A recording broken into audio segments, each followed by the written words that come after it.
అందరికీ నమస్కారం అండి. మీరు దొండకాయ కూర ఎలా చేస్తారు? నేనైతే ఇలా చేస్తానండి.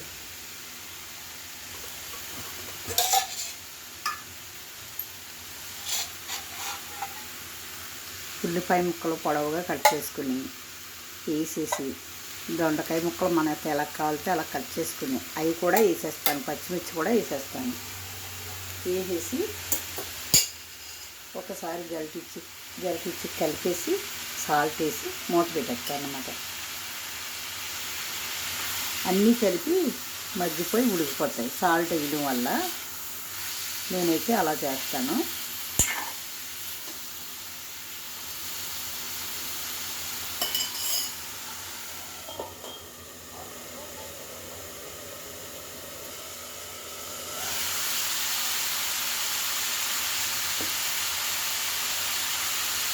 మన టేస్టీ సరిపోయినంత సాల్ట్ వేసుకుని ఒకసారి కలిపేసి మూత పెట్టేయాలి.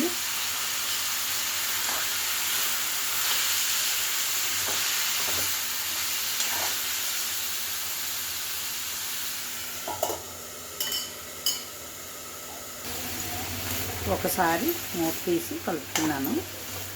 ఇదంతా బాగా మగ్గిపోయి వేగిపోయిన తర్వాత కారం వేసుకుని మసాలా వేసుకోవాలి.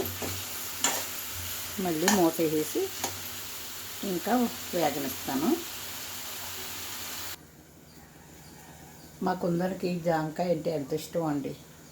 చిలకొట్టినట్టు ఇలా మనం కట్ చేసి ఇచ్చామంటే లోపల ఉన్న గింజలన్నీ తినేసి పైన ఉన్నదంతా వదిలేస్తుంది. లోపల గింజలే బాగా ఇష్టం దానికి. కానీ చాలా తీపి ఉంటున్నాయండి జాంకాయలు అయితే.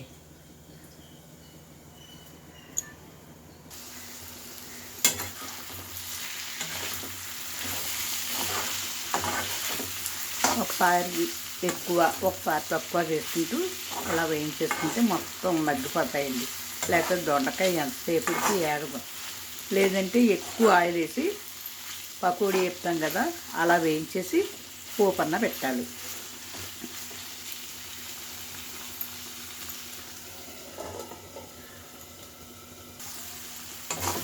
ఇలా మధ్య మధ్యలో కలుపుకుంటూ వేయించుకోవాలి, లేకపోతే మాడిపోతాయండి. ఈ పెద్దవాళ్ళ కోసం కాదు నేను చెప్పేది, రాని పిల్లల కోసం నేర్పించున్నానండి.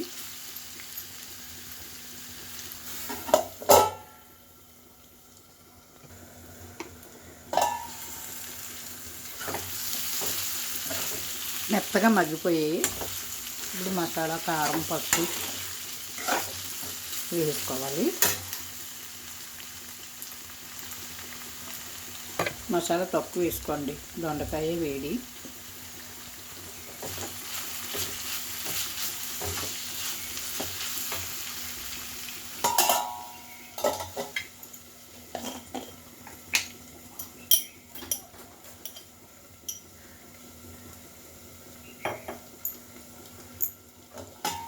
కొంచెం పసుపు,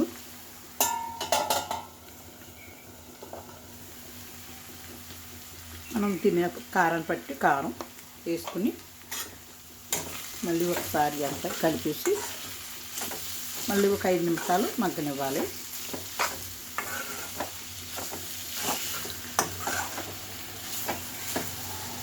ఇలాగే పొడి పొడిగా కావాలంటే ఇలా దించేసుకోవచ్చు.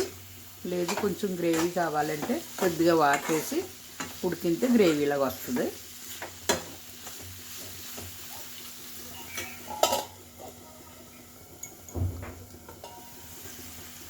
ఇవన్నీ వేగిపోయిన తర్వాత నేనైతే కొద్దిగా వాటర్ వేస్తున్నాను.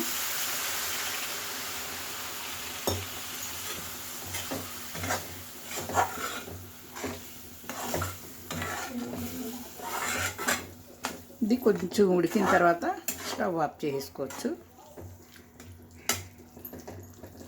ఒక 5 నిమిషాలు అలాగా వాటర్లో మగ్గనిస్తే బాగుంటుంది. కారం, సాల్ట్ అన్నీ సరిపోయలేదో ఒకసారి చూసుకుని స్టవ్ ఆఫ్ చేసుకోవచ్చు. చాలపోతే ఏది తక్కువైతే అది వేసుకుని ఇంకోండి వేగిపోయింది, మగ్గిపోయింది. ఎక్కువ టైం స్టవ్ దగ్గర నుంచి ఒక్కర్ లేకుండా నేను చేసినట్టు చేస్తే తొందరగా వేగిపోతాయి. దొండకాయ ముక్కలు, లేకపోతే చాలా టైం తీసుకుంటాయండి దొండకాయ ముక్కలు అయితే. ఈ కూర నచ్చితే లైక్ ఇవ్వండి, తప్పకుండా సబ్స్క్రైబ్ చేసుకోండి. మరో మంచి వీడియోతో మళ్ళీ కలుసుకుందామండి. ఉంటాను, బాయ్.